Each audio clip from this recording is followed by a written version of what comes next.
카메라는 연말 연초에 원래 올라왔었던 시즌에 있는 종목이었는데 요 2주 동안에 뭐가 바뀌었냐면 거기 안에 자율주행이 붙었어요. 이렇게 게임주가 좋아요 물어보는 거예요. 근데 제 생각에 좋은 이유는요. 저번에도 말씀드리긴 한 것 같은데 어닝이 계산이 안 돼서 그렇습니다. 이거를 기존에 우리가 강했던 섹터라고 안 보면 안 될 것 같아요. 보긴 봐야 될 것 같아요. 시장은 유기적인 관계에 따라서 움직인다는 걸 말씀을 드리고 싶은 겁니다. 지금 연말 들어서 아까도 잠깐 얘기하셨지만 뭐 자율주행 로봇 쪽, 네네. 로봇 쪽에 대해서 조금 다시 좀 인기가 있는 것 네네. 같아요. 네네. 현재 시점에서의 그 주도 섹터 네. 어떤 곳이라고 봐야 될까요? 그러니까 일단 마찬가지로 네네. 어쨌든 반대로 대신 우량 주식에 대해서는 그 변동성을 이용해서 매매할 수 있는 거잖아요. 당연히 매매할 조심스럽게. 수 있고요. 지금 변동성이 있으면서 실적이 받쳐지는 쪽은 첫 번째는 PCB입니다. PCB고 지난번에 말씀드린 것처럼 카메라 쪽. 이게 지금 자율주행이랑 PCB 먼저 말씀드릴게요. 네. PCB는 저 여기 처음 나오면서부터 말씀을 좀 드렸는데 PCB가 이제 그 기판이잖아요. 기판이 DDR5로 넘어가던 혹은 자율주행으로 넘어가던 써 있는 것이 많이 있기 때문에 지난주 금요일 날 삼성전기가 FCBGA라 그래가지고 플리칩이라고 얘기하는데요. 그 기판의 기술 중에서 가장 그 하이엔드급 기판을 FCBGA판이라고 얘기를 하는데 FCBGA, CFC로 떨어져요. 어찌됐든 그런데 공급 부족. 워낙 고객사들이 요청이 많았기 때문에 그 어디에 그 베트남에 1조 원 이상 투자가 나왔습니다. 근데 삼성전기 입장에서 1조를 투자하는 것 자체가 쉽지 않은 결정이거든요. 그러면 그만큼 고객사 요청이 많았다는 얘기고 업황이 살아있다는 건 맞아요. 근데 차이가 두 가지가 첫 번째는 그런 업황에 있는 종목들이 많이 올라있다는 거고요. 그래서 지난주까지 안 올라 있었던 삼성전기가 금요일 날 6% 이상 상승을 하면서 드디어 못 잡는 위치까지 올라온 거죠. 그 전에 못 잡는 위치 올라온 건 뭐였어요? LG노텍이 또 그렇게 세게 올라왔고요. 그 전 같은 경우는 기판이 있었던 심텍이라든지 코리아서킷, 대덕전자 같은 작은 종목들이 이미 세게 올라왔었습니다. 그러면은 우리 투자자 입장에서 이 종목들을 지금 들고 있는 건 맞아요. 들고 있는 건 맞는데 신규로 잡을까 말까의 고민일 겁니다. 첫 번째로는. 근데 여기서 만약에 시장이 여러분들이 기다리다가 만약에 빠져요. 빠졌다 올라오면은 이런 쪽에 있는 종목들 먼저 올라오는 건 맞습니다. 왜냐하면 이런 업황은 안 변하니까는. 그렇죠. 장기 업황이고 2026년도까지 계속 공급 부족 사태가 있을 확률이 높다고 하니까는 그러고 두 번째 카메라를 말씀드렸는데 2주 전에 제 뷰 같은 경우는 카메라는 연말 연초에 원래 올라왔었던 시즌에 있는 종목이었는데 요 2주 동안에 뭐가 바뀌었냐면 거기 안에 자율주행이 붙었어요. 아, 자율주행. 예. 그렇죠. 이게 요즘 강하잖아요. 카메라는 아마 자율주행이 붙지 않으면은 멈췄을 겁니다.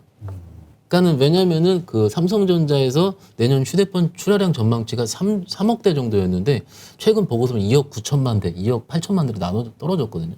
근데 여기서 자율주행이라는 매개체가 붙으면서 자율주행하면 어찌됐든 카메라를 써야 되니까는 그래서 모듈 업체라든지 다른 업체들이 같이 붙어 있는 거고 시장이 조금 전이가 되다 보니까는 카메라만 가? 그러면은 폴더블도 가야지.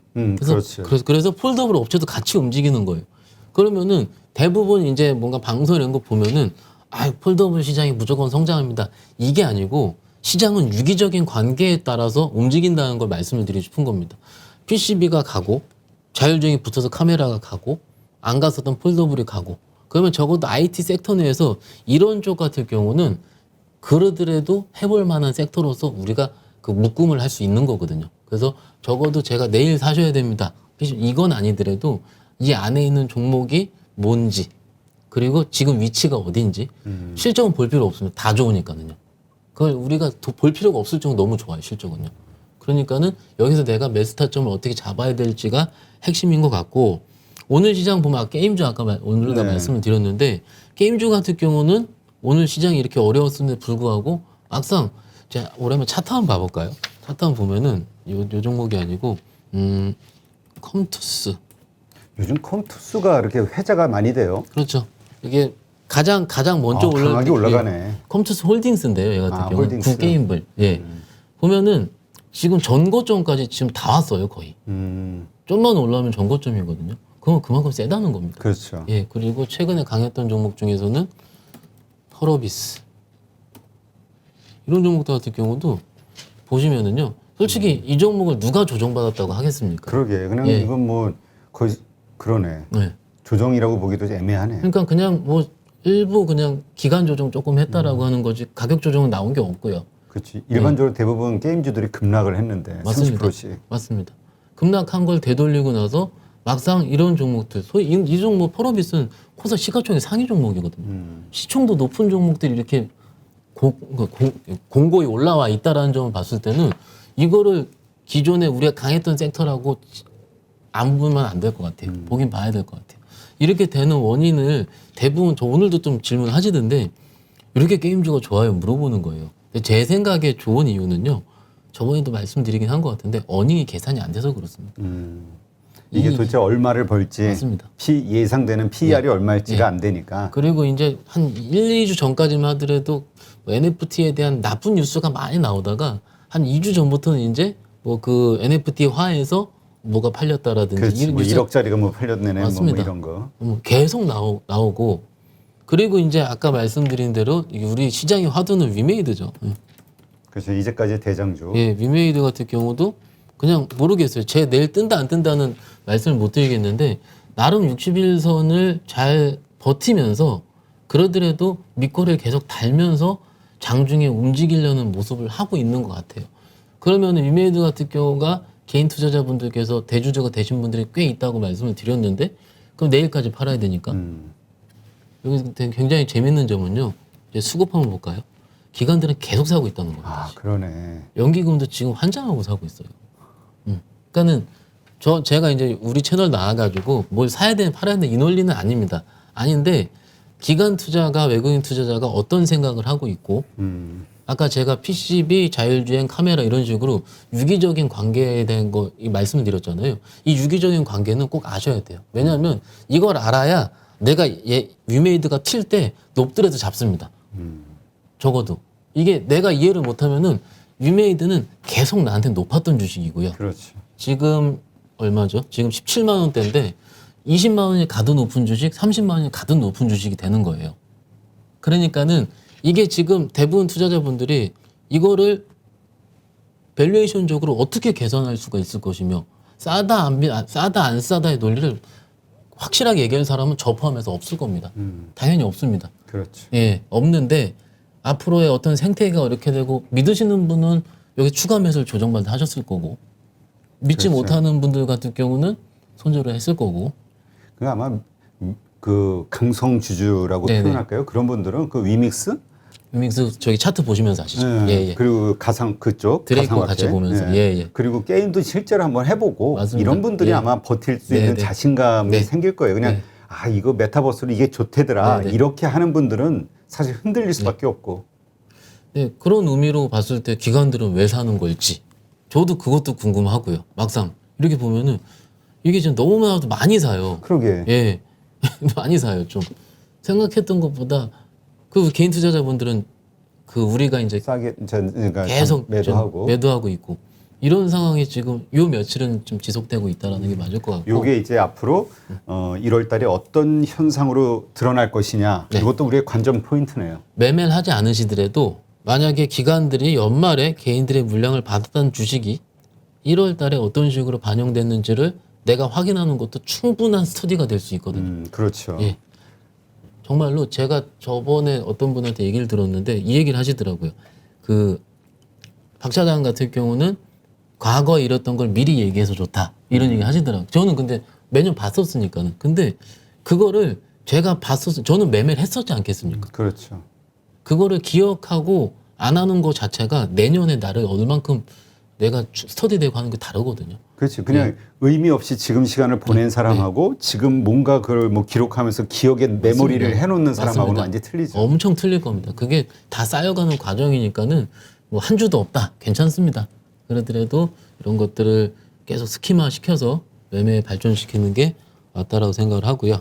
그렇다면 네네. 아까 말씀하셨듯이 지금 일단 우리가 이제까지의 과거 데이터를 보면 보통 29일 그 배당락이 있은 이후 29일 오전에는 일단 장이 열리면서 확 내려갔다가 밀렸다가 네네. 그다음에 다시 쫙 빠르게 올라오는 이런 것이 있었기 때문에 데이터를 보고 지금도 지금 오전에 사겠다 이렇게 마음먹은 분들이 많이 있는데 근데 지금 예전하고 좀 다른 거는 박 차장님이 생각하실 때 지금의 그 기관이나 외국인의 매수세가 좀 약하니 네. 이게 내 작년하고는 좀 다른 모습이 나올 수도 있겠다. 네, 이렇게 걱정하는 거죠. 걱정이 되는 거예요. 아니 올라오면 당연한 거고요. 당연히 좋은 거고요. 근데 안 되면은 그때 우리 투자자분들의 실망. 저는 아니면 바로 손절을 쳐버리든 저기 비율을 좀 조정시키든 할 수 있는데 저는 어차피 계속 말씀드리지만 현금이 무지 많습니다. 계좌에. 근데 계좌가 현금이 없으신 분들이 과연 어떻게 투입을 할까라든지 그렇죠. 이거를 생각했을 때는 또 여기서 더 물리면 안 돼요. 그렇죠. 예. 더 물리면 안 됩니다. 그러니까는 현금을 좀 아껴서 쓰는 게 어떻겠나라는 생각은 좀 들고 그러면 있고요. 아까 예. 얘기하신 대로 그런 대안으로 내일 그러니까 배당락 마지막 날인 내일 종가 부근에서 그러니까 사고자 하는 주식이 있을 때 종가 부근에서 반 그다음에 그 다음 날 29일 날 오전에 반 이런 식으로 사는 것도 괜찮다. 그렇죠. 그런 의미로 이렇게 시점 분산할 필요는 있긴 있는데 이것도 이제 아침에 생각보다 안 빠지든지 그죠? 그러면은 뭐 제가 매수를 하려고 하더라도 그 상황에서 좀 주저를 하겠죠. 좀 많이 확 깨져야지 좀 가격 메리트 있어 빨리 들어오는데 어설퍼요. 그렇지 뭐한 2%뭐 예. 예를 들어서 이러면은 고민되지. 그러면은 좀 시장 확인하는 걸 보고 살까? 왜냐하면은 투자의 가장 큰 메리트는요 확률이 높을 때 하는 게 맞는데 이게 어떤 최근 시장 자체가 어찌됐든 12월 달에 기관 투자가의 배당 차익 때문에 거래 때문에 꾸역꾸역 올라온 시장이 맞다면 그리고 아까 제가 거래대금 얘기를 안 했지만은 오늘 8조 1,000억 나왔거든요. 지금 5시 37분 기준인데 뭐 6시 가면 한 1,000억 정도 더 늘어날 거예요. 블락이 좀 돌아서. 어찌됐든 8조 9조. 작년 1월 달에 잘 나왔을 때 44조 나왔습니다. 아 차이가 확 나네. 네, 올해 1월 달이죠. 그죠? 그러니까는 거의 고점 대비해서 5분의 1 토막이 난 거래대금 시장 안에서 작년과 똑같이 이런 시장을 들어올릴 수 있을 만한 이런 매개체가 무조건 있다라는 생각하는 것보다는 아닐 수도 있으니까 확인하고 해보자라는 게 조금 더 맞지 않을까라는 걸 말씀드리고 싶은 거예요. 그럼 그 확인한다는 말의 의미는 뭡니까? 내가 어떤 데이터를 보면서 언제까지 기다려야 된다는 얘기죠? 확인하는 건 굉장히 쉽습니다. 막상 제 입장에는 쉬운데 제가 A라는 종목을 사고 싶어요. 사고 싶은데 A라는 종목만 오르는 게 아니고 A라는 종목이 속한 섹터 내인 종목들이 같이 올라갈 때. 예를 들어서 지금 게임주를 봤다. 네. 근데 게임주 특정한 것만 올라가는 게 아니라 전체가 좀 반등하는 모습 보일 때. 왜냐하면 고르게 반등한다는 의미는요. A라는 종목이 세게 트면은 다른 종목을 살 수 있고 그 시장이 퍼진다는 의미거든요. 그럼 확률이 굉장히 높아져요. 근데 그게 아니고 내 것만 튀거나 혹은 내 것만 빠지거나 혹은 왕따죠. 그러면은 확률적으로 그럼 이제 대부분 투자자 그럼 비싸지 않느냐 이런 얘기 많이 해주거든요. 근데 비싸게 사는 게 확률을 높여서 비싸게 사는 게 훨씬 더 낫습니다. 예.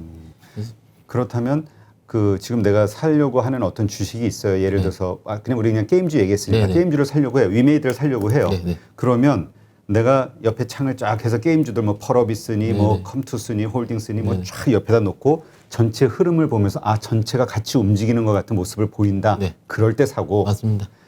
내 것만 움직이는데 다른 것들은 빠지거나 네네. 다른 것들 다 움직임이 별로 약하다 없다. 그러면 그냥 좀 더 기다린다. 그렇죠.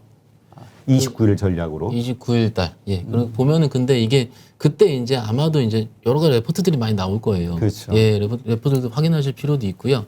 근데 그 레포트들의 특징이 제가 요즘 나온 것도 또 종합을 해보자면 방향성을 제시를 못 한다는 게 좀 요즘 레포트들의 그 핵심인 것 얘기는 같아요. 지금 예. 사실 애널리스트들도 지금 시장이 앞으로 어떻게 돼갈지를 사실은 모른다는 얘기잖아요. 네, 굉장히 어려워하고요.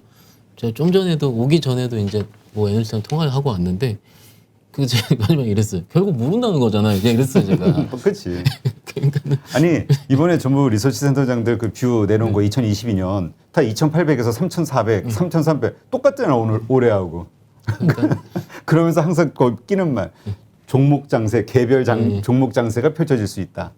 애매한 얘기. 그러니까는 저도 이제 개인 투자자 입장에서 혹은 제가 이제 매매를 직접 하니까는요. 보면은 그 불분명한 뷰가 있을 때 얼만큼 허탈함이 한 거 저도 압니다. 제가 왜 모르겠어요. 그렇죠. 그리고 제가 여기서 보시는 웬만한 투자자들만큼은 제가 레포트를 많이 볼 겁니다. 하루에 다 보니까는요. 보면은 그 장이 좋을 때는요 색깔이 굉장히 명확합니다. 어떤 식으로? 그러니까는 이거는 스트롱 바이다라든지 업황에 대한 색깔 굉장히 명확한데 요즘 색깔이 명확한 섹터 같은 경우는 아까 말씀드린 그런 섹터예요. PCB, 카메라 그리고 이제 게임 이쪽이 명확해요. 근데 다른 섹터 같은 경우는 명확하지 않습니다. 정말로 명확하지 않고요. 그냥 팩트들만 나열돼 있어요. 그래서 지켜보자.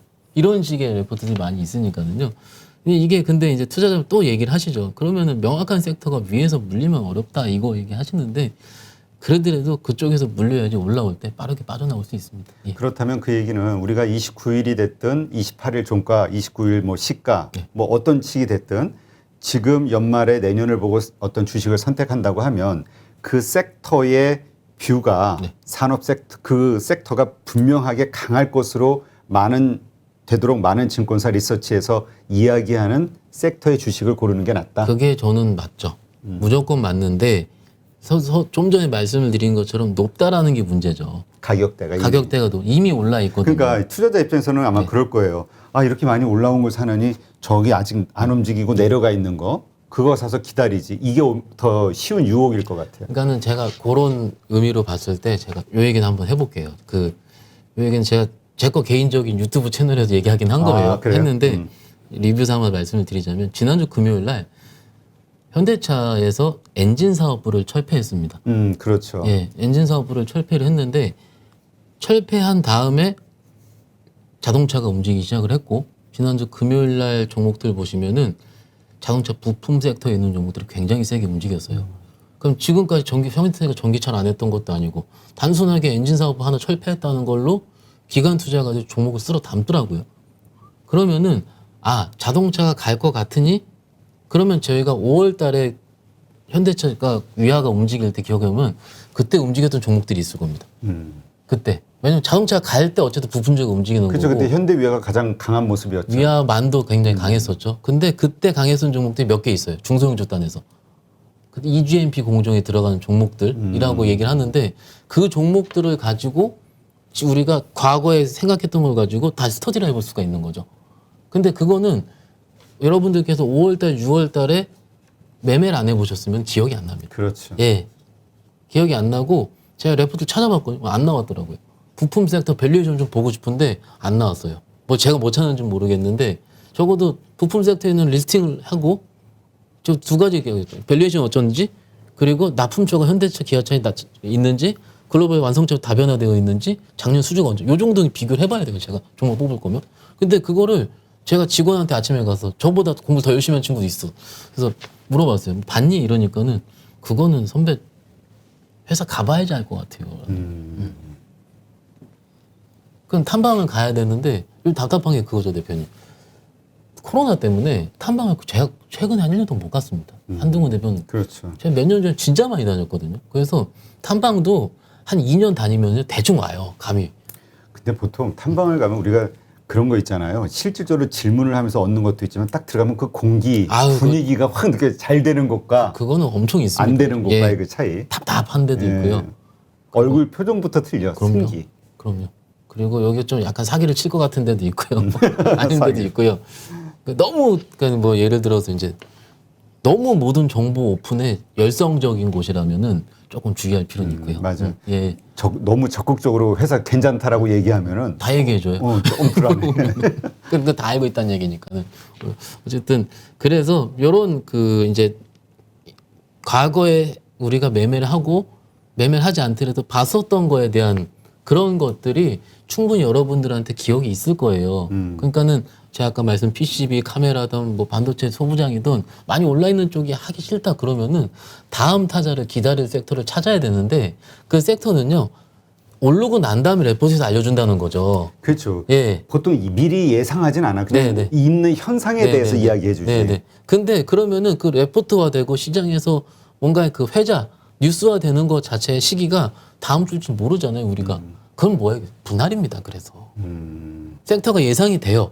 되면은 분할로 조금씩, 예를 1,000만 원 사면은 50만 원, 100만 원씩 오를 때까지 그 섹터의 여러 주식을 아니면 그 섹터 내의 한 주식을. 섹터의 탑픽을 고져야 됩니다. 탑픽을 고르는 기준은 뭐예요? 탑픽은 제 기준에서는요, 솔직히 좀 죄송한 얘기니까 시총이 좀 높아야 됩니다. 아, 시총이 가장 큰 거. 적어도 5천억 이상은 돼야 되고 왜냐면 1, 2천억은요 제 기준은 신뢰가 너무 없습니다. 일단 5천억 이상 되고 그 다음에 그다음에 작년 실적 잘 나와야 되는데 실적 좋고. 근데 여기서 좀 그 부품업체들 같은 경우는 이런 게 있어요. 그 오피 마진이라는 얘기를 하죠. 그 오피 탐방 얘기하잖아요. 탐방을 가면은 로우 싱글 하이 싱글 이렇게 얘기를 합니다. 그게 거기서는 무슨 말이에요? 이게 저희 업계 용어인데 그 오피 마진이라고 영업 이익률을 얘기를 하는데 로우 싱글에서 하이 싱글 언제 될 것 같아서 이렇게 물어보거든요. 그러니까 5% 이하로 로우 싱글이라고 그러고 하이 싱글을 이제 뭐 7, 8%, 8, 9%에 되는 거죠. 제 경험을 봤을 때 로우 싱글에서 하이 싱글로 넘어갈 때 그 업체를 찾는 게 잭팟의 지름길이었거든요. 그게 이제 사실은 턴어라운드 한다. 그것도 맞습니다. 이 말이잖아요. 예, 그 얘기 정확한 얘기인데 그런 업체를 찾는데 아까 말씀드린 대로 정보가 제 입장에서 부재하니까 그걸 찾고 싶은데 찾아가야 되는데 탐방 잡으면 오지 못하니까. 말라고 하고 뭐 전화하면은 이제 오라 그러는 데도 있고 오지 말라 그러는 데도 있고 뭐 저 다른 데서 이제 저도 이제 같이 가자 얘기를 하니까는 이런 게 조금은 아쉬운 상황이 있는 거고 아까 말씀드린 대로 또 시장에서 언제 반영할지 제 입장에서는 모르니까 그렇죠. 차라리 저는 확실한 쪽을 좀 매매하고 있는 거고 여기는 좀 천천히 나중에 복귀해서 잘 보고 있습니다. 탑픽 뽑아놓고 보고 있다가 첫 튀는 날 잡습니다. 저는 개인적으로. 그러니까 자 정리를 좀 하면은 네네. 먼저 탑픽으로 보는 종목은 그 섹터 내에서 5천억 이상이면서 작년에 실적이 좋았고 네네. 그 다음에 그러니까 이전 실적들이 그렇죠. 좋았고 그 다음에 그 두 가지인가요? 아니면 최근에 또 주가 움직임이 좋았어야 되나요? 최근에는 그렇게 상관없는 것 같아요. 최근에 상관없고. 왜냐하면 그 섹터가 어차피 안 움직였거든요. 그 다음 섹터를 생각하는 것 같아요. 자 그럼 이제 그런 것 가운데서 이렇게 보고 있다가 네네. 그게 뭐 두세 개가 될 수도 있잖아요. 그럼요. 예. 그렇게 있다가 바로 제일 먼저 움직이는 주가가 상승하는. 네네. 근데 거기서도 이게 이 차트로 얘기할 때 얘기를 할 수 있는 게 가끔요 그 종목들 그 종목 저는 이제 요거는 이제 저희 업계 얘기는 아니고 저도 이제 개인 투자자는 이런 약간 재하 고수들을 많이 알잖아요. 근데 재하 고수들은 이런 표현을 써요. 그 튈 때 끼가 있는 종목을 해야 된다고. 그렇죠. 그래서 보통 현대차보다 기아를 좋아하잖아요. 맞아요. 오를 때 빨리 오른다고. 기아보다 위아를 더 좋아하는 이유가 그런 건데 그렇지. 아마 여기서도 이제 몇 분 나오셨잖아요. 그래서 다 같은 얘기를 하실 거예요. 재하 고수들은 그렇게 얘기를 합니다. 끼가 있는 종목들 그리고 오를 때 끝까지 양봉이 세우는 종목들을 좋아해요. 아 올랐다가 그냥 쫙 윗꼬리 달고 내려오는 종목 대부분 말고. 작은 종목들 뭐냐면 손이 해먹는다 얘기하는데 올랐다가 그 윗꼬리 보면 어떤 종목들은 그냥 실이 계속 펼쳐져 있습니다. 그런 거 하면 안 되고요. 그러더라도 오를 때 연속적으로 과거에 그러니까 예를 들어 저기 우리 밸류션 테이블 보면은 3년 전 실적이 되게 좋았어요. 근데 그때 차트를 보니까는 오를 때 정말로 화끈하게 잘 움직였었고 지금은 안 좋지만은 그런 식의 좀 약간의 기준을 세울 필요가 있다라는 거. 가장 기본은 산업이 연속적으로 성장하고 기술력이 좋아. 이건 당연한 거죠. 그렇죠. 예, 당연한 건데 조금 테크닉적으로 좀 말씀드리면 이런 부분까지 첨가를 하시면 어떨까 이렇게 같이 말씀드릴 수 있습니다. 그렇다면 정리 차원에서 다시 짚어보면 지금 현재 잘 되고 있고 앞으로 좋아질 거라고 예상해서 지금 움직이고 있는 PCB 네네. 그 다음에 뭐 게임, 게임, 뭐 카메라, 네, 자율주행이죠. 자율주행 이쪽에서 고를 수 있고 네네. 첫 번째. 근데 이게 지금 현재 이미 주가가 좀 움직였으니 이게 불안하다면 앞으로 좋아질. 근데 그 앞으로 좋아질 섹터는 어디로 보세요? 뭐 그거 같은 경우 저는 자동차 쪽이 된다고 보는데 자동차 쪽. 일단 지금은 그런데 자동차에서 현대차 사기에는 현대차의 주가 움직이 기다리긴 저는 좀 오래 걸릴 것 그렇지. 같고요. 답답하죠 예. 움직임이. 거기서 베타가 좀 큰 종목들을 찾아야 되는데 그러면 그 중에서는 뭐 일단은 뭐 부품 섹터를 좀 스터디를 할 필요가 있겠다라고 일단 지금까지 시장을 말씀을 드리는 거고 뭐 모르겠어요. 이게 또 그랬던 섹터가 움직이면 또 되게 빨리 움직이거든요. 그렇지. 그러니까 뭐 하루 이틀 스터디하다가 날아가 버리면 또 그러기 때문에 저도 이제 안 달랐습니다 지금. 네. 그러니까 어쨌든 자동차 예를 들어서 자동차를 좋게 보시니까 자동차의 현대차 기아보다 우리 삼성전자 뒷단에 그 소부장 업체들 보듯이 그렇죠. 예. 부품주 예. 관련된 뭐 22 맞습니다. 관련된 주들을 찾아보자 그 가운데서. 그럼요. 그리고 예. 그 섹터 내에서는 아까 보셨듯이 5천억 이상 그 다음에 실적이 계속 좋았고 이익률이 늘어나는 회사 가운데서 찾아보고 또 그 가운데서 가장 먼저 주가가 움직이는 네, 네. 이거를 골라보자. 그렇죠. 예, 예. 이렇게 정리를 하면 우리 보시는 분들은 28일, 29일 매매를 할 때 이러한 기준으로 자기가 생각하는 어떤 그 주식을 선택할 수 있겠네요. 막상 그 기준이 안 맞은 경우가 나올 거예요, 대부분. 그 나오면은요, 그렇게 되면은 일단 쉬시는 것도 답이 될 수 있습니다. 그렇지, 뭐 예. 굿해요. 뭐 네, 굳이 지금 그럴 필요가 없으니까요. 시장은 계속 태어날 거고요. 태어날 거고, 요걸 시장 특징 요 얘기 말씀을 못 드렸는데, 정말로 제가 올해 들어 느끼는 거에 굉장히 좀 놀라는 점 같은 경우는 학습 효과가 굉장히 빠릅니다. 이번 투자자들이 예, 빨라서 예를 들어서 제가 지난 시간에 와가지고 제약바이오 말씀드리면서 JP모건 헬스케어 컨퍼런스가 1월 10일 날 정도 있으니까는 제약바이오가 움직인다라고 했는데 그 다음에 막 움직여요. 막 움직여요. 원래 제 기억에 제약바이오 같은 경우는 12월 중순에서 한 20 며칠부터 움직였습니다. 그리고 그 전에요, 애널리스트 레포트가 나오거든요. 나오면은 헬스케어 컨퍼런스에 참여하는 이 업체들 리스트가 나와요. 그 뭐 몇 개 종목들이 있는데 그러면 그 종목들만 팍팍팍 튀었다가 그 전에 일주일 전에 새해 되면서 조금씩 마지막까지 튀다가 거기서 이제 임상이 뭐 제대로 결과 안 나라 그러면 이제 끝나는 경우가 이제 약간 주가의 탄생 과정이었는데 그게 12월 초부터 움직였으니까는. 그리고 어떤 것도 대주주 양도세 물량 같은 경우도 지금 미리 다 나온 것 같기도 하고. 그러니까 시장에서는 우려 같은 경우는 너무 선반영 빨리 했는데 우려가 끝나야 되는데 결국 모멘텀 시기는 내일이지 않습니까? 모멘텀 소멸 시기는. 그러면은 미리 반영했기 때문에 이게 지금 이상하게 되는 거예요, 지금. 그러니까 그렇게 얘기하시는 분도 있더라고요. 지금 과거하고 좀 많이 다른 게 이 SNS라든가 여러 가지 네네. 것들을 통해서 사람들의 어떤 학습 효과가 아주 커졌고 또 빨라졌기 때문에 이 전파 속도가 그리고 하고 또 빨리 매도도 하시니까. 예. 그래서 이게 그 뭐 복잡계로 요새 표현을 하잖아요. 이 맞아요. 예, 복잡계 세상이 돼가지고 네네. 과거의 패턴을 자꾸 기억하면 안 된다 네네. 이런 얘기 하시는 분들 있긴 네네. 하더라고요. 네네. 그렇습니다. 또 이런 것들 잘 기억하셔서 연말 증시 잘 대응을 좀 하셔야 될 것 같네요. 네.